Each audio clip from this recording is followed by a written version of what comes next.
Ladies and gentlemen, children of all ages.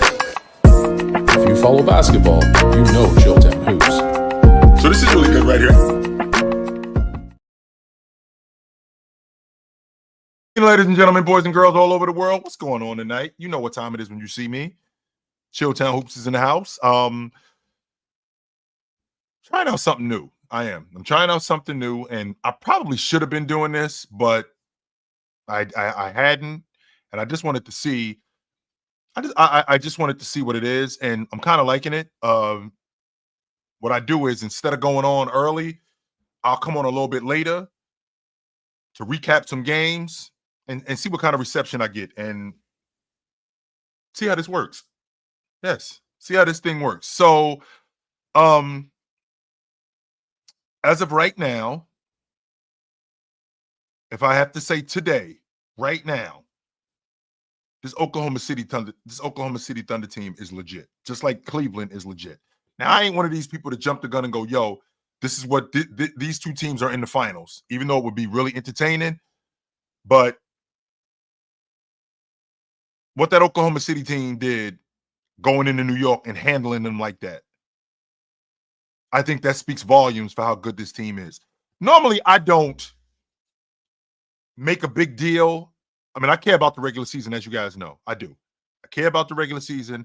I care about how you respond, right? I care about how you respond in the regular season because these are the dog days of the regular season, right? These are the dog days of the regular season. I think this is the toughest part of the season, this season right here, because I think you got three sections of the season. You got the first third of the season. That's when we are figuring out lineups. That's when we are figuring out rotations and schemes. The season just started. We got new guys. That's the first third of the season. Then you got the second third of the season. It's colder outside. Not only is it colder outside, but the monotony has set in. Guys are injured. Guys are beat up. How can you weather this storm? And then you got the third of the season where, okay, we ramping up. We already got our lineup set. We're healthy.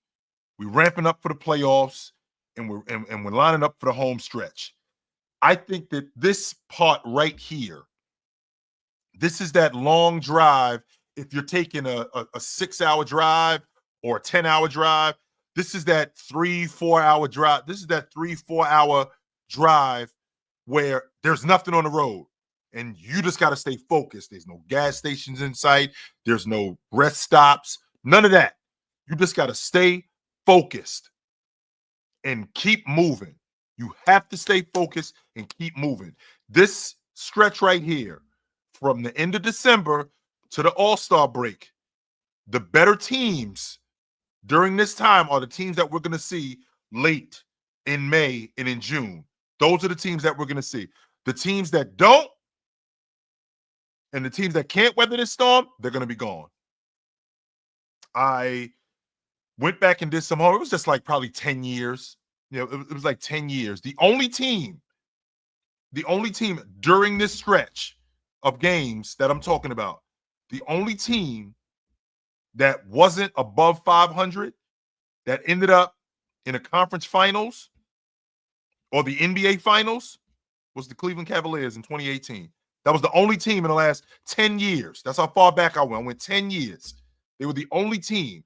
Everybody else from the 2013-14 season up until last season, every team was above 500 that was in the conference finals or the NBA finals. They were above 500 during this stretch. You had the Oklahoma City Thunder in the 13-14 season, right? You had, and I think they saw was it 12-13 or 13-14? I think they saw San Antonio in the West.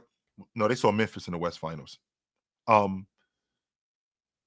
They were 20 games, the 13 games over 500. That San Antonio team, they were 13 games over 500, ended up in the NBA Finals. That Laker team that went to the West Finals in 23, I think they were 5 or 6 games over 500. That Atlanta team that went to the East Finals in 15. I mean, they had won 19 straight at one point during this stretch. They were rolling. A Toronto team, I think they were 5 games over 500. This stretch of games right here, you're going to find out you will the better teams in the league. Those are the teams that you're going to see at the end of the season. With that being said, like I said, I wouldn't be as concerned if the game was spread out a little bit. They just saw Oklahoma City a week ago. Literally. They just saw them a week ago. They go into their building and stomp them. They went into their building and stomped them. They were up by as many as 30 at one point. The Knicks' transition defense was garbage. They didn't put any pressure, or they didn't put enough pressure on SGA. They didn't get the ball out of his hands. They didn't chase him off the long ball line. They didn't do anything to stay in front of him. They didn't try to get physical with him. He got whatever he wanted. He had almost 40 in less than 30 minutes. He had almost 40 in less than 30 minutes. He got to the rim. He got whatever he wanted whenever he wanted. Now, there are some people who will sell that, this is a lot harder than it looks. And you know what? There's a part of me that won't argue that, but there has to be some resistance on some level. And I don't think that there was much watching that game. And then Isaiah Joe got cooking. The water got turned on. It started with campaign. And then once that water was on, I mean, he got whatever he wanted whenever he wanted. What's up, Brave? How you doing, brother? He got whatever he wanted when he wanted. And then that was it. I think he had 15 in the second quarter. I think he finished with 21 or something like that. I think he had 15 in the second quarter. And he just got going. And they got, I think, 50 points from their bench, their rotation guys. 50 points. I told you this about Tibbs, and I stand on this. Tibbs will play his rotation guys, but you better do something when you're in there, and you better do something quick, because there's a quick hook when it comes to Tibbs. With Campaign, Precious Achiuwa, and Miles, between all three of them, 10 minutes. That's it. That's it. That hook was quick with Tibbs. He is not playing around. If I'm going to put you in the game, you better do something. Now on some level, I feel like that's a recipe for disaster, because I really can't get going. There's really not much that I can do in that limited amount of time. However, I can do something, right? I think Precious Achiuwa played 6 minutes. Something ridiculous like that. They just got whatever they wanted, and they completely dominated the Knicks on every level. They dominated with SGA getting to the rim. They had no rim protection. They backdoored the Knicks to death. That offense, they were just getting downhill, and not just getting downhill, getting to the rim with ease. It's a bad loss. The Knicks got booed off the floor, which they should have. 100% they should have gotten booed off the floor tonight. But with that performance, yes, they should have gotten booed off the floor. They were garbage all the way around. And it's the kind of game that when you come into your press conference, you tell the media, this is a game. This isn't a throwaway game, no. But this is a game that we will learn from, and there are going to be some changes. 100%. What up, Red? There's going to be some changes. Because that was not a sufficient effort. No, it wasn't. That effort was not suffice. No, hell no. No way does a guy come into our building and go for almost 40 in less than 30 minutes. Now, don't get me wrong. On some level, you can say, we really tried to stop him. Did you really? Did you throw 2 bodies at him? Did you try to get the ball out of his hands? Were you physical with him? No, you weren't, which would explain why he got what he got when he got it. And because he did that, that set the tone for the rest of those guys. I mean, Isaiah Joe, he got going. Their rim protection tonight was atrocious. There was nobody at the rim last night to cause any real resistance. I'm on record saying it, and I will die on this hill, call up the Portland Trailblazers and ask for Robert Williams. That's all I'm asking. Because I can tell you right now, getting your big fella back, how you work him back in the lineup, getting Mitchell Robinson back. I mean, I don't know how well he's going to work in the lineup, but I can tell you who will work in that lineup for a limited amount of time and be a tone setter, and that's Robert Williams. And I think the Trailblazers would hand him over for a bucket of extra crispy and a 6-pack. I'm pretty confident that they would hand him right over. I'm almost certain of it. So I think every team has a game where it's a watershed game where we got to find out who we are. We got to find out what we're really about. And tonight's game with the Knicks proved we ain't close. We ain't close. Nope. If this is the, and by the way, I have to preface this when I tell you they just played less than a week ago. I would be able to look past this if they played, what's today? January the 10th. If they played in the first week of November. That was 2 months ago. Okay, that was 2 months. We just seen this crew who you was in a dogfight with, who forced like 20 turnovers, and you had enough time because you had a quick turnaround. We just seen this team, and what happened? A prime example would be, I would expect you guys to respond. A prime example would be the Miami Heat. Utah came in there and beat them by almost 40. They see them less than a week later, they go out to Salt Lake and beat them. That's how you respond. No, this ain't what you saw that night. No, that's not us. That is not us. Am I ridiculous enough to think that? Am I ridiculous enough to think that Am I ridiculous enough to think that Oklahoma City could beat them? Are 30 points better than them? Am I ridiculous in thinking that? Are they really 30 points better than them? I don't know about that. What I do know is they kicked their ass. I do know that. That part I do know. That is unacceptable. 100% unacceptable. There were some better games in the association tonight, though. There were. There definitely were some better games in the association tonight. That Orlando Magic Milwaukee game, that was a good game. Paolo was back in effect. He gave Giannis all he could handle, got downhill, got to the rim. But with him doing that, putting the pressure on Giannis, Giannis did the same thing to him and got on the glass. So this Orlando team, which is decimated by injury, still has some bright spots. Cole Anthony, even though if you let the box score tell it, you know how many shots he shot, I'm not buying that. I'm on record saying it, and I will stand on it. I want to give the ball to Anthony Black, and I want him to run the show.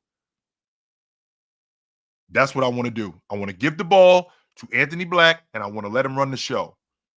No doubt about that. I 100% want to do that. I have to, because I think he's more efficient than Cole Anthony. I think he gets downhill better. I think he's a better scorer. I think he's more versatile on defense. All of those things, which makes me believe that he should be playing he didn't start tonight. No, I don't know if coach was trying to mix up the lineup. Maybe he was. I'm not sure about that. But this thing between Giannis and Damian Lillard, it's getting better. It's getting a lot better. No doubt about that. And I like it. It's getting a lot better. I feel like Dame and Giannis are getting on the same page. I think we're in year 2 of this championship window. I think it's a 3-year window. I think last year, I think that was a transition season. I think this year we get closer. And I think next year you have to contend for the championship. Otherwise, it's time to move on from this thing. No doubt about that. It's time to move on from this thing. So I like what I saw from Milwaukee tonight. When I watch Jackson, as much as I like him on the defensive end, he gives me Andre Roberson vibes. He does. He's a guy who I'm not sure that he can consistently knock down a shot, and that's going to make him a liability on defense, on offense. That's going to make him a liability. So because of that,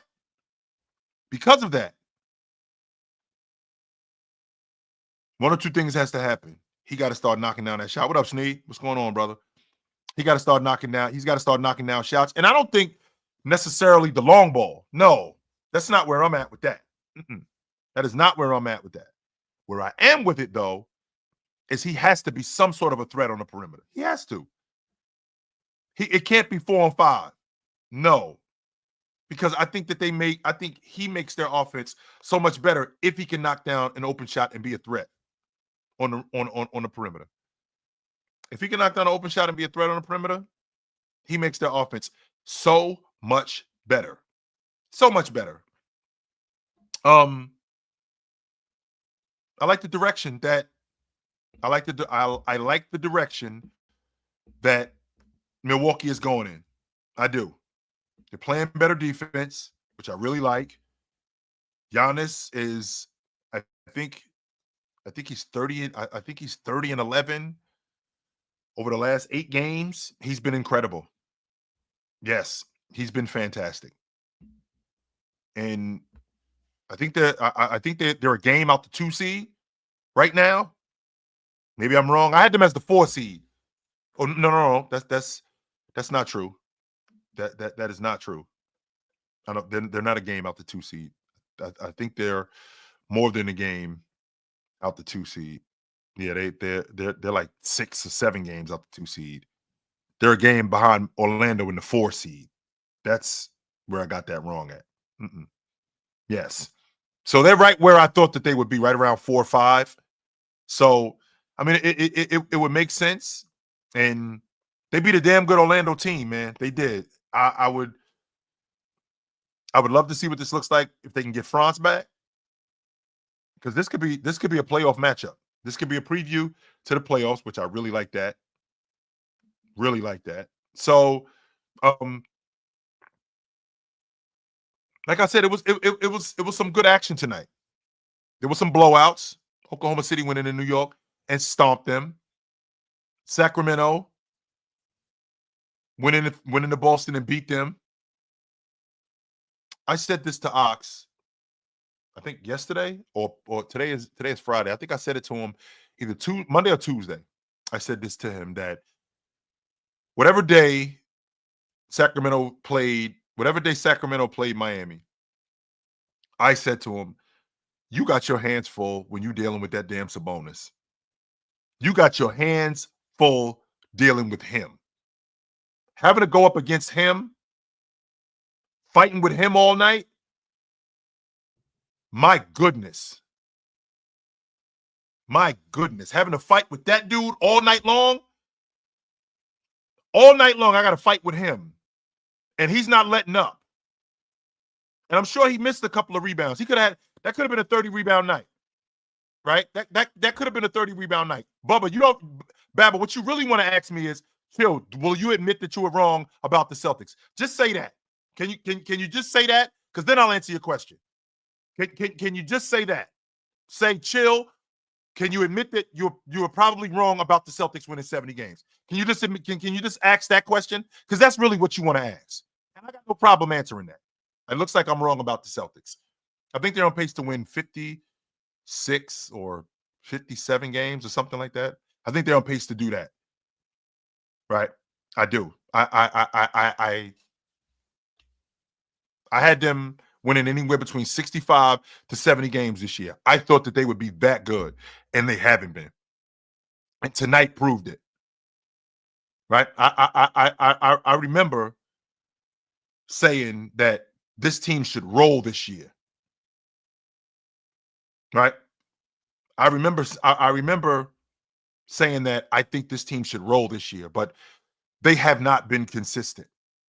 Even though they're still a number 2 seed, They have not been consistent in their rebounding, in their scoring.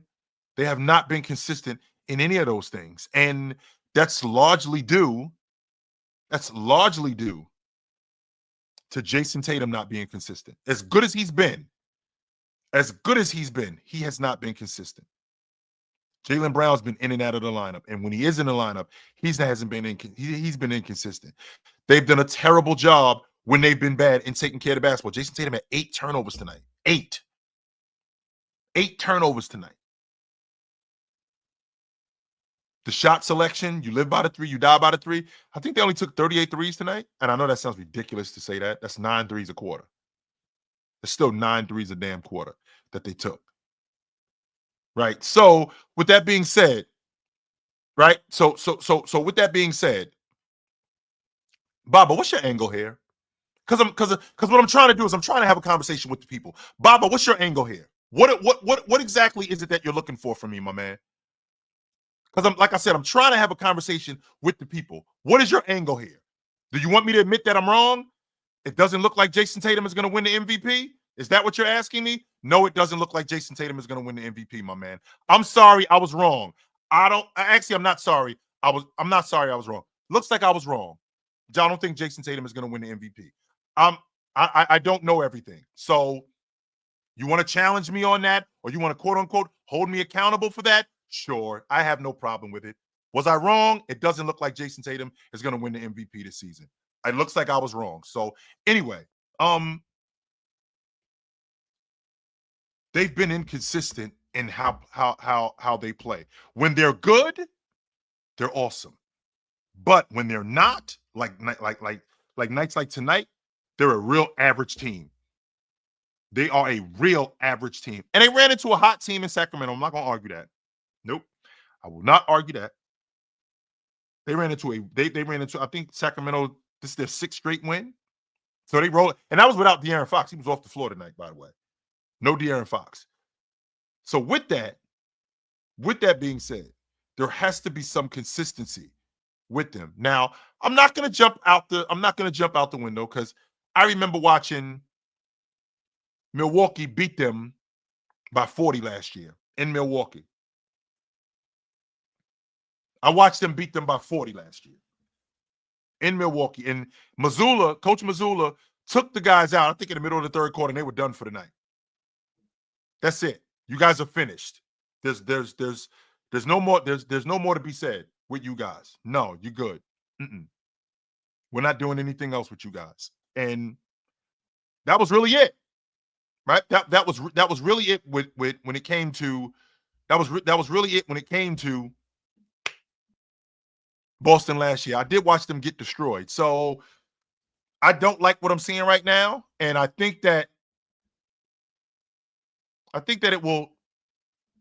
Something has to change. Now, don't get me wrong. The sky isn't falling with the Celtics. No, I'm not saying that the sky is falling. You got to do a better job in taking care of the basketball. Right? You got to do a better job in taking care of the basketball. You have to do a better job in scoring. You got to make open shots. You have to. You have to do that 100%. So, and I said that, Ray. I'm not sitting here saying that I was wrong. That I wasn't wrong. I'm saying that. Yes, you are exactly right, Ray. They aren't as good right now as I thought that they were going to be. That's it. They aren't. They are not as good as I thought that they were going to be. I thought that they were going to be a lot better. However, I still think that they win in the championship. I still saw them last year get blown out by 40. I saw them get blown out by 40 against the Milwaukee Bucks, and they still won the NBA championship. So I'm not going to sit here and go that the sky is falling. No, I did think that they were. I did think that they were going to be better. I did think that. 100% I did. And it's not looking like that right now. They're still on pace, I think, to win, unless they go on some sort of ridiculous 15-game winning streak, which I don't think is going to happen. I don't think that that's going to happen. But with that, right, with that being said, they have to be more consistent. And when you play this brand of basketball that they play, you're going to have more times than not, You're gonna have a roller coaster. More times than not, that's gonna happen. So what I'm not gonna do is I'm not gonna get lulled into, yo, you was wrong. Yo, no, it wasn't. Season ain't over yet. Season is not over yet, and the sky isn't falling. They lost tonight to the Sacramento Kings. They still got the second best record in the Eastern Conference by a wide margin. By a wide margin. The Knicks got blown out tonight. They're a better team than the Knicks. The Knicks proved tonight. The Knicks proved to me tonight that they're not close. They proved that to me. So the sky isn't falling for me. So with that being said, what does this mean for what does this mean for the rest of the league moving forward? Like, do we have challenges, legit challenges? Yeah, I do think we have them. Yes.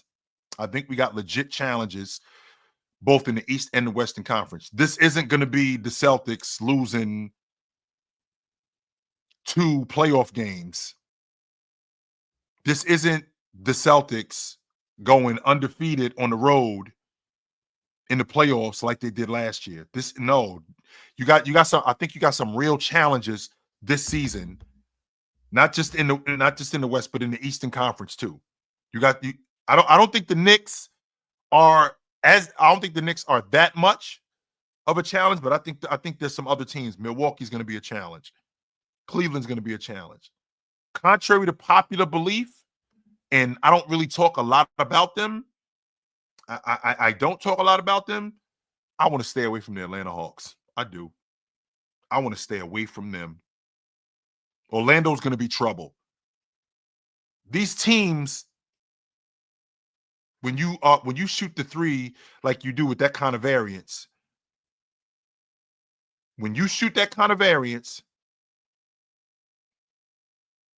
you're going to have up and down segments during the season. That's going to happen. No doubt about that. That's going to happen. So with that, what do you stick to that works? I mean, what do you have in your arsenal if you're the Celtics that works? Okay, I know that you shoot the long ball. I'm not on the fence about that. I'm not thinking maybe. I'm not thinking possibly. That's what you do. You shoot the long ball. There's nobody in the league that shoots more threes than you guys do. Nobody. There's nobody in the league that shoots more threes than you do on a night-to-night basis. Okay, we already know that is your mantra. We know that. Okay, so what else do you have when that's not working? The Celtics have always been, even back in the 21-22 season when they went to the finals, 22-23, 23-24, this season, the Celtics have always been one of the better defensive teams. Always. Always been one of the better defensive teams in the game. So, if you are one of the better defensive teams, yes, me and Ox are going tomorrow. But if you are one of the better defensive teams in the game, those kind of things got to create points. We can't just rely as much as we rely on the 3-ball. You can't. Because that's a recipe, especially when you got teams that, one, are better defensively, and two, can crack the long ball and convert. There's a difference between cracking the long ball and converting it. The Charlotte Hornets and Chicago Bulls crack the long ball. When you got a team that cracks the long ball like you, and on top of cracking the long ball like you, they also can convert. All right, so what else can you guys do? All right, what else can you guys do? All right, so with that being said, our defense has to be our mantra. They got destroyed on the glass tonight by one guy in particular. And I don't think it's a coincidence that the Knicks got blown out and the Celtics got handled. I don't think that's a coincidence. And maybe I'm in the minority. I don't know. But I don't think that was a coincidence. That those two teams got blown out. And I think that has to change. And I think it will. I don't think that those. I don't. What I saw tonight from those two teams. Yeah, I don't. That's not something that I'm really saying. Yo, okay, this is indicative to who the Knicks are. This is indicative to who the Celtics are. No, I don't think so. Mm-mm. I still think that we're in the dog days of the season. This is the 2/3. We've already passed. We've already passed a third of the season. This is, in my estimation, this is the second third of the season. I think this is the most important stretch because this sets up the last third of the season. This third right here is the most important stretch. So I expect the Knicks to respond. I expect the Celtics to respond, even though I don't think when we talk about the better teams in the league, like the upper echelon teams in the league, like Oklahoma City, Memphis, Houston. I mean, I don't, to be honest with you, Oklahoma City proves tonight that y'all ain't close. No. And Sacramento proved that Boston has to be more consistent. They have to be more consistent because if they're not, that parade that you talking about having, it ain't happening. Mm-mm. So we'll see what happens with we'll definitely see what happens with this crew, and I still think that I think that Shai, right? I think that Shai is. I don't think he's far and away the league MVP,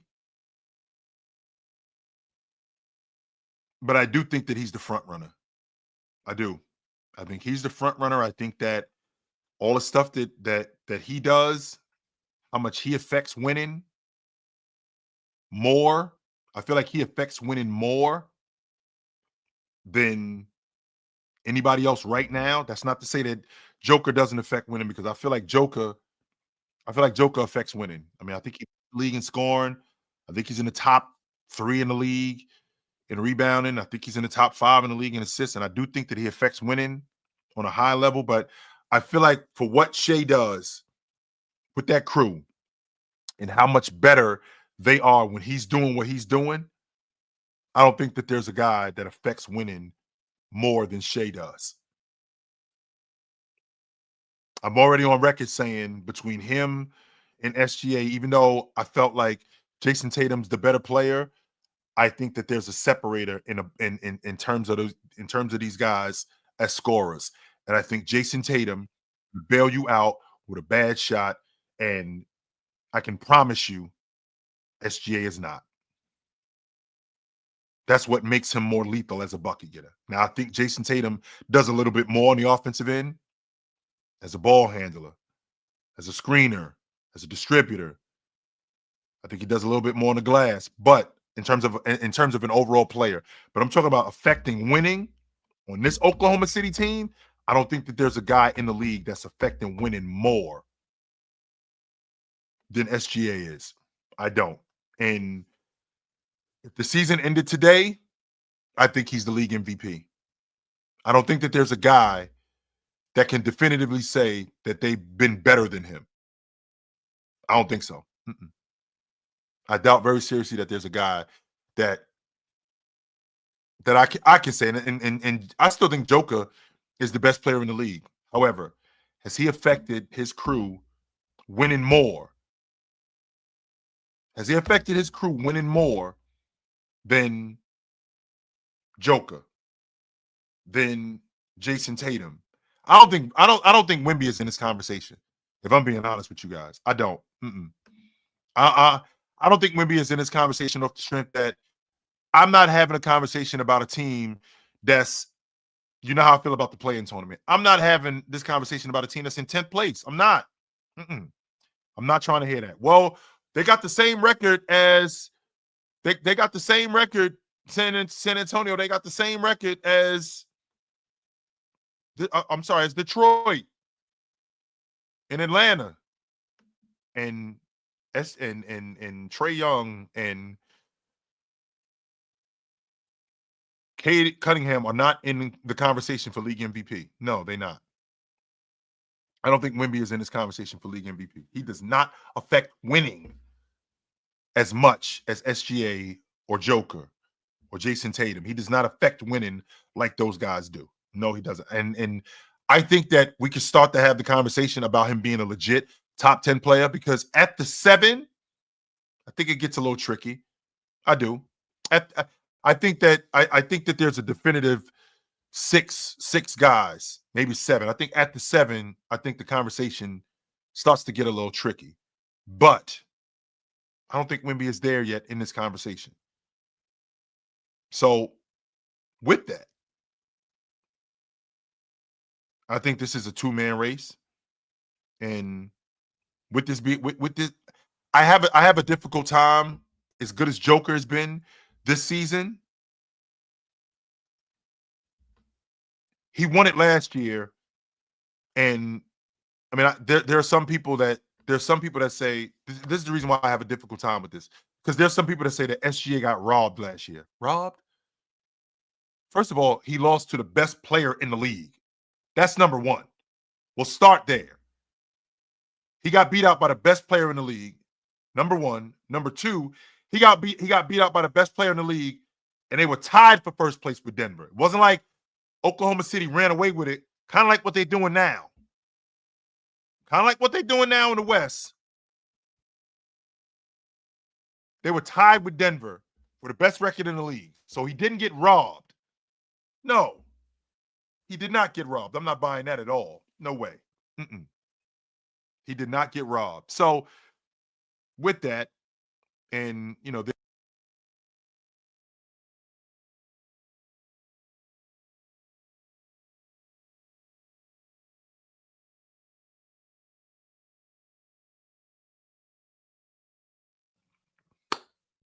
if we got to be honest. I have to be honest with myself about this, right? I feel like I got to be honest with myself about this. So, let me see here. Can you guys hear me? Am I muted? Can you guys hear me? I'm good now. Am I back in effect? Mic check. Let me turn my mic up a little bit more. See where I'm at? I'm good. Okay. Just making sure that I was good. All right. I want to hear from you guys though. I was on playback tonight with with Gilbert Arenas and Rashad McCants. It was good stuff. I enjoyed that. So what up? Yo, what up, Chill? What up? What up, man? It's another bad Tatum game, man. And a lot of people on Twitter are they're blaming Missoula. They think that they're saying that it's Missoula's fault that he's the offense isn't being ran through him. They want him to. I guess they want the offense to look like the other superstars in the league, like Shai and Luka. They just want Tatum to have the ball at every possession. I don't think it's on Missoula. I think if Tatum wanted to play that way, he could. He's the superstar. I just think that's just the type of player he is and the type of shots he takes. And then one thing I don't like about Tatum is, like, I saw it last year. It's like when he gets checked out, he checks all the way out. Oh yeah, He you can he, see he it. doesn't stay He's gone. aggressive. He's He's somewhere else. he's yelling at the refs, and I'm like, Mhm. man, I used to hate Luka for that, but I used to think, like, man, Tatum does the same thing Luka does. He Yep, cries he at the does. refs, Mhm. and I don't know. It's just I keep watching the games, and I keep thinking that one day I'm gonna see a game and Tatum's just gonna have a great game. But I haven't seen that game yet. The best game I've seen was probably that opener against the Knicks. And I was like, man, this is Tatum's year right here. He's about to take off. And it just hasn't been like that. And I don't want to get too much on him. I actually think the problem is Kristaps Porzingis. And I think people forget that last year before he got hurt, I don't think he was having that good of a series against Miami. They had dropped the game with him in the lineup, and they pretty much won the championship without him. He's not Yeah, reliable. It's like every I think he played time, almost 4 games. What was it? 4 games he yeah. played last year in the playoffs, something like that. And it's almost like Joel Embiid. Every time he falls, I'm like, yeah, he probably gonna be out for 2 or 3 months. I'm thinking they should because he has a lot of value. I feel like I think they should try to trade him, and I think Boston. I was telling you last year. I think they need to try to get like Robert Williams. They need an interior presence because this 5 out stuff. I don't like the 5 out system because I don't think even though Peyton Pritchard gets offensive rebounds, I think they need somebody primarily in the paint to get these offensive rebounds because they're going to keep shooting. But now they're starting to miss a lot of shots. And these misses look crazy. I mean, I love Derek White, but he's missing almost every shot he takes. Drew Holiday hasn't been making his threes. Sam Hauser has been terrible from three this year. And I just feel like if they get somebody that's an interior presence, that will force them to run like more action and more plays, and it'll also help them with rebounding. What I don't want to do is I don't want to go off the deep end with this Celtic team. They still got a comfortable lead at the number 2 seed. I think they got the third best record. Yeah, they got the third best record in the NBA. So it's not like this team is falling off a cliff and oh my God, no, I'm not doing that with the Celtics. Now, don't get me wrong. I did not appreciate that ass whooping tonight with Sacramento coming there and then beating them like they did, and Sabonis dominating their front line, pulling down almost 30 rebounds with a 2020 game. I did not appreciate that at all. However, the sky isn't falling in Boston. They still got the third best record in the NBA. They're still a number 2 seed.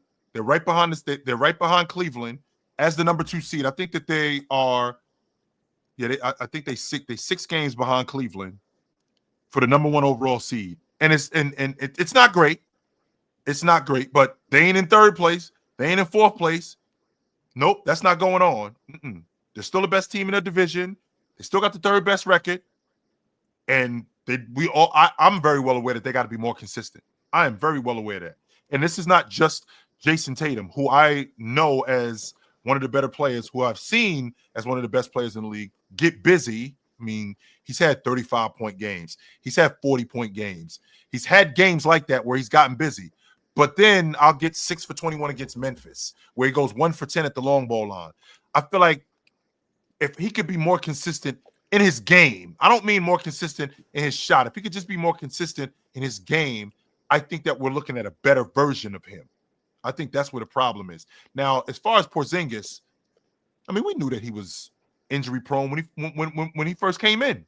We knew that. I didn't know it was this bad though. Oh, 100%. I was not on the fence about it. That I thought that with him being hurt in the playoffs, I thought they got lucky because they tried to preserve him as much as I think he only played last season. He only played 57 games. That was it. They tried to preserve him as much as they could. He stayed beat up. He was beat up in Washington. After he tore his knee up in with the Knicks, he was in and out of the lineup. So this isn't news about him getting hurt. Now, have they gotten everything that they can get out of him? I don't think so. Not yet. I'm not ready to get off of him just yet. I don't want to make that mistake. No. Yeah, I'm ready to get up with Zingas. It's just I don't think you can trust him, especially in a playoff series if he even plays in the playoffs. But yeah, I agree with you about Shai. I definitely think he's the MVP, and I hope we get a Cleveland Thunder finals because that was some good basketball. So that was some good I'm ready basketball. to watch them next week though. But I appreciate you having me up. All right, brother, no doubt. That was some good hoops, man. That was some damn good hoops. What up? Can you hear me? Hello? What up? Chill. I think honestly that they need to run the offense a little bit through JT. I'm more so I subscribe a little more to that idea because they were rolling when they were doing that. Before KP showed up and like it was just Jalen Brown and Jason Tate, they were rolling because they were running the offense through JT. Now, when you say running the offense through him, what do you mean? Like more isolations, more one-on-one stuff with him? More, not just that, but like he's the primary passer and facilitator. He's making the decisions for everybody else. He was rolling. You remember that show? He is that. He was almost. He is their best passer. He is their best passer. He is 100%. But he's not getting the ball as much as he used to. So he's not able to get into his get into a rhythm like he was able to like months prior. Like he was almost 30 a game. Chill. Like you remember last year, he was dropping like 45-point triple doubles. He was like 28, 29, and like 12. He was cleaning glass last year. I don't even think he was 27 a game last year, so that's not true. I He think he was wasn't. like 20, yeah, he was like 26 a game last year, something like that. This I'm year, talking about. his scoring average is I'm going talking. up this Oh, year. I don't mean last season. I mean like last year, like this season, but last year, like in Oh, you talking about 2024. earlier in Yeah, this season? earlier in the season. Sorry, I should Okay. have preferenced that. Earlier in the season, he was dropping like 30 points per game, cleaning glass. His assist numbers were going up. Now KP comes in the lineup. Tatum doesn't have the ball as much. His scoring production drops. So when I see that, I think we need to run the offense through him. He needs to make the decisions. That's what I think mostly. You know what I'm saying? Like, What I'm concerned with this crew is I'm concerned with the identity. Okay, I know that the identity is you shoot the long ball. I get that. That part I won't argue. I think they shoot 53s a game. That's the most in the league. Nobody else is doing that. Okay. Your identity on defense, what is it? Is it Porzingis? Are you a glass cleaning team? Are you a perimeter defensive team? that's what it Do you was cause last turno- season. Do you cause Perimeter turnovers? defensive. What are you on defense is my question. I already know what you are on offense. You live and die by the long ball. That's who you are. The long ball sets up the rest of your offense. That's what it does. And I've come to accept that with the Celtics. The Celtics are not a team that's going to throw the ball in the post. They're not going to get downhill. I got to watch Drew Holiday not try to get around anybody. I don't think physically he can do it like he used to be able to do it. I think that's one of his major problems. So I got to watch him shoot at the long ball line. Even though last year he was better, I think he's had a career high last year. This year he's been less than stellar. I got to watch Derek White. I got to watch Derek White also shoot the long ball, and there are other things that we can do to score, but it doesn't seem like they're going to that. It seems like that's what JT was. It goes back to what I was saying before, Chill. That's what JT was doing. Is that gravity that he was having as a scorer? That's what was setting up everybody else to play so much better. That's what was setting everyone up because Derek was shooting perfectly fine from three earlier in the season. Perfectly fine. He was perfectly okay from the long ball line. Now all of a sudden, KP comes back in the lineup. Tatum has less shots, less opportunities to set people up, less opportunities to get himself hot and get himself going. And now all of a sudden his scoring goes down.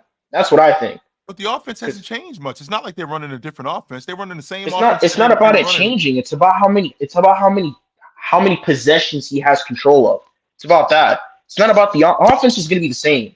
It's going to be the same regardless. I just think that he needs to be the primary guy making the decisions. Like we got to give the ball to this guy and let him set everybody else. Chill. I'm seeing them in the fourth quarter in the meat potatoes games. Jason Tatum does not get ball at all. He does not get the ball. He's in the corner chilling. Yeah, he's just in the corner chilling. I'm like, why are we doing that? He's the best scorer. Why is he not more involved in the offense? Yeah, like why is he? Is that by design? Because if that's by design, then that's the wrong. It can't be though. It can't be by design. And if it is by design, then they're right. It is on Joe Mazzulla then. If it's not by design, then maybe that's who Jason Tatum is. Because I've seen him do it in 22 where he was shying away from the ball. I've seen him do it last year where he was away from the ball and he's in the corner. And here we are this year where we get late in the game. But the thing is, it wasn't happening earlier in the season. Like it wasn't happening earlier in the season. Like they were just giving. How he hit a buzzer? He hit a buzzer. He hit a game winner. Show. He had a game winner earlier in the season. Whoa! Just because not just game winner, but he. Not just game winners. No, Jay, Jay. I'm not letting you off the hook with that because just because he hit a buzzer beater does not mean that they don't have stretches where Jason Tatum is not involved in the offense. That's been going on all season long. I've seen him late in games. He's in that right corner while JB is operating. He's in that left corner while Derek White and Porzingis got action going on. That's going on. That's not something that I'm just gonna more times than not he's got the ball late in games. No, that's not what's going on. Don't you think the offense suffers? But don't you think the offense suffers because of that? No, I don't. You don't think so? No, I don't. And the reason why I don't think that is because they're a long ball jump shooting team. That their identity. That's their identity. When they get Jason Tatum involved, that's what he does. So he's bailing you out with a bad shot when he has the ball. So it's not like he's consistently getting downhill or like SGA, he's playing in between. He's not doing that. He's bailing you out with bad shots too. But the thing is, like, even though like I kind of get that. I kind of get that, honestly, because, Jason Tatum, he is taking up some bad shots right now, and he's not making any of them. My concern is that, when I see KP come back in the lineup, all of a sudden this guy's scoring just goes, it's gone. It's just like it goes out the window. Well, Because prior to KP showing up, this guy was like dropping 30 a game basically every single night. He was almost a double-double guy.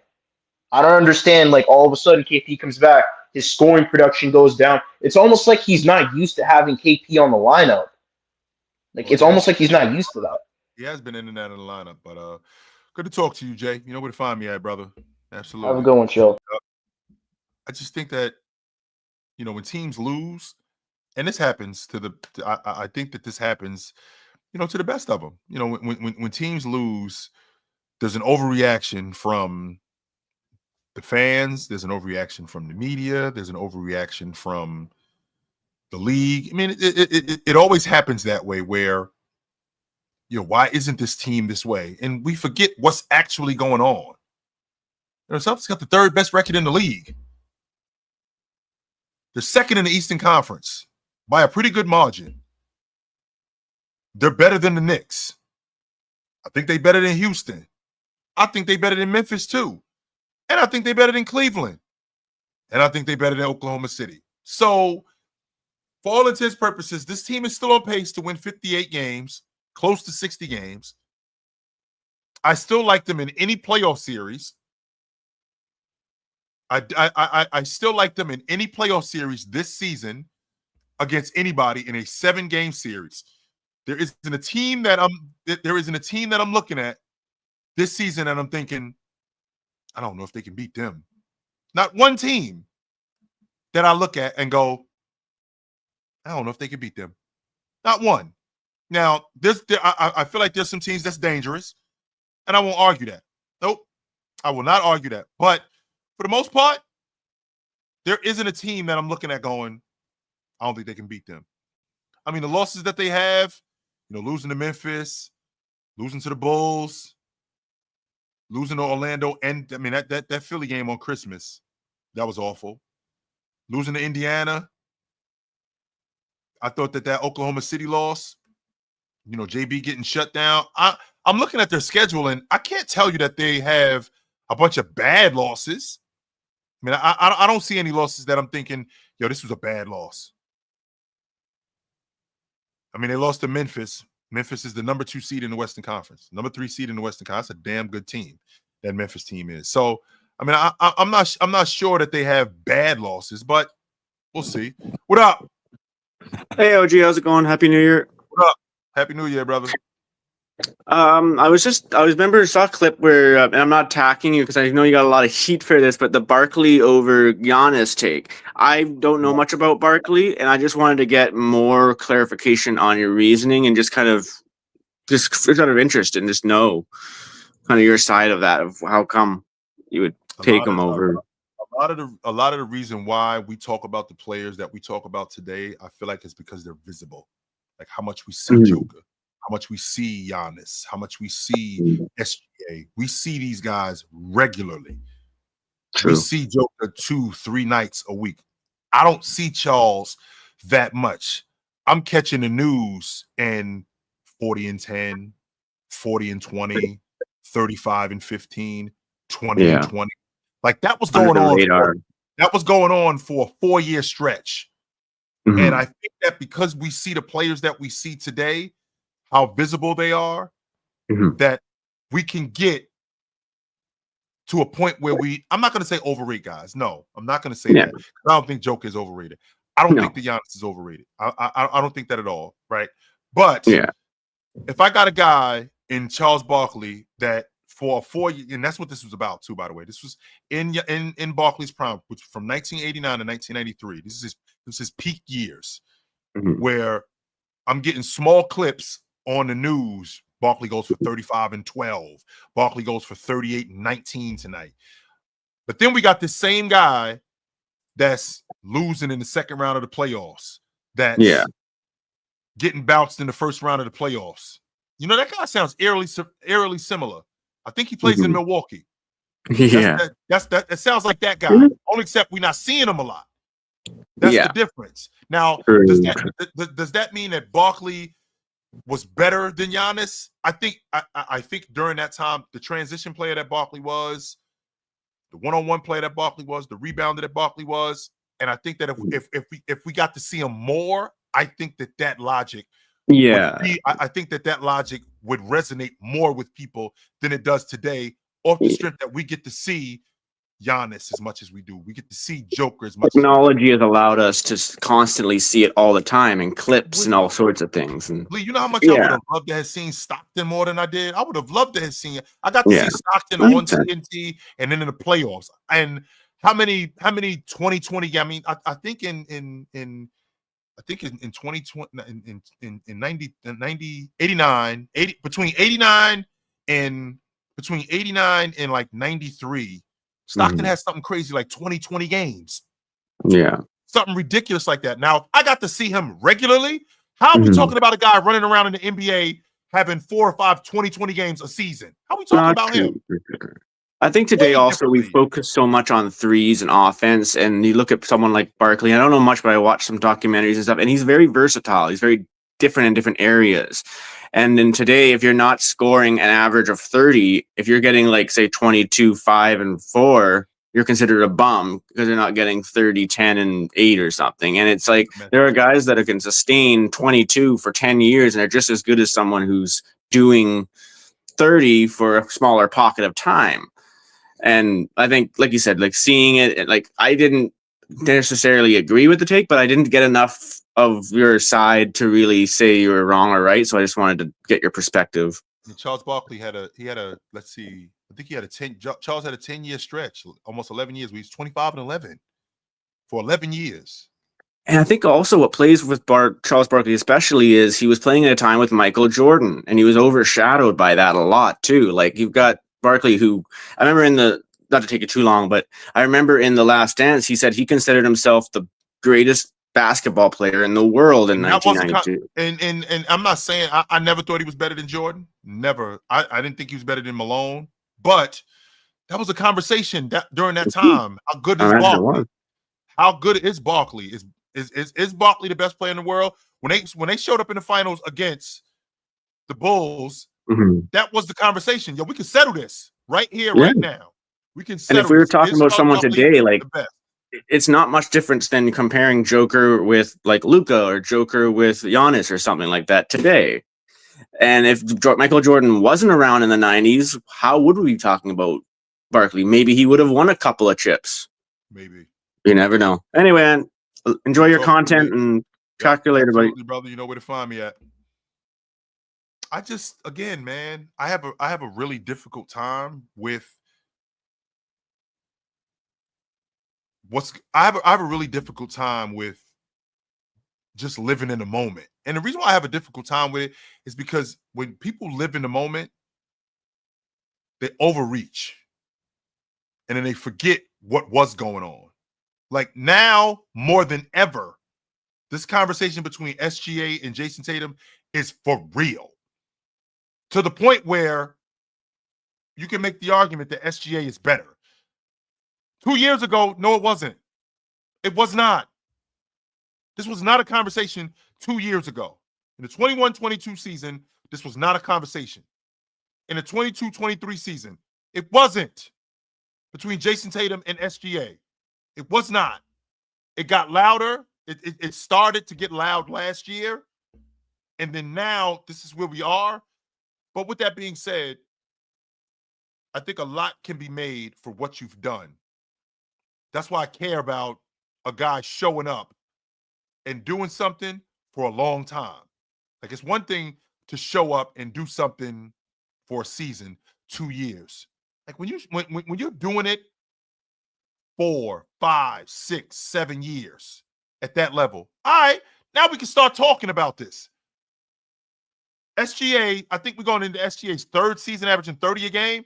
We can have a conversation about this. This is real. This is dead serious. No doubt about that. We can. I am willing to now deep dive into this. I wasn't willing to do that 2 years ago because I didn't think it was a conversation. I now am watching these two guys and I'm thinking to myself, He might be better than him. He might be. I'm not sure, but he might be better than him. So it's about that time for me, guys. It was good to see you tonight. I enjoyed it. You know where to find me if I'm not here. I'm on TikTok Monday to Friday. If I'm not there, I'm on a panel from 11 to 2. If I'm not there, I'm on Chilltown Hoops weeknights. And if I'm not here, you can find me on Saturday afternoon. Me and my man Big Ox. We do it at 12 o'clock. We're going at 12:30 tomorrow, though. 12:30 Eastern. Ox and I are going. And we're going to have some good stuff for you. So I will see you soon. Until then, put on a suit, drink water, don't drink and drive. Hey, man, call your mother. When last time you talked to your mother? Call your mother. I will talk to you guys soon. But until then, take it light. Take it. Absolutely, man. It was good to see you guys tonight. No doubt. This was good. I enjoyed this. No doubt I did.